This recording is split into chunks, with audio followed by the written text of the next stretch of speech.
Are there any challenges that you faced within legal tech? And if so, like how did you work through those or overcome those? Yeah, I think any tech or tooling implementation is, the hardest thing is that adoption and change management aspect.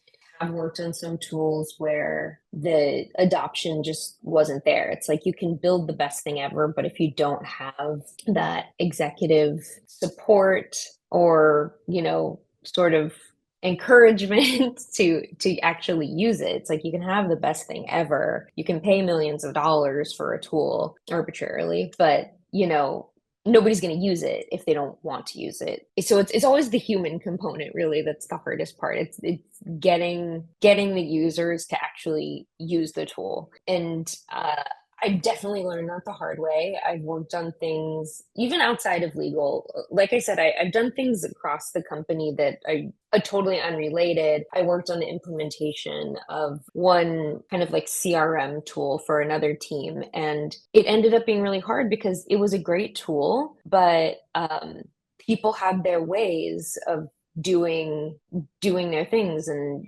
they had their own spreadsheets and their own processes, and having all of these stakeholders come together and actually use the tool was very, very challenging because there wasn't anybody saying, oh, you need to use this is like what we're moving to now. It was kind of like, yeah, this is great, we have this now, and if you don't have that adoption, it's just totally useless. So I think one thing I really learned from that experience was like, don't even start with the implementation. I mean, don't even start the project until you know that it's actually a need, that Mhm. people are going to use it, and that you have champions for that tool. Because if you don't, it's just not going to be successful. The championing process or person is so critical to the success. So making sure you really fully understand that the issue you're trying to solve and what that solution is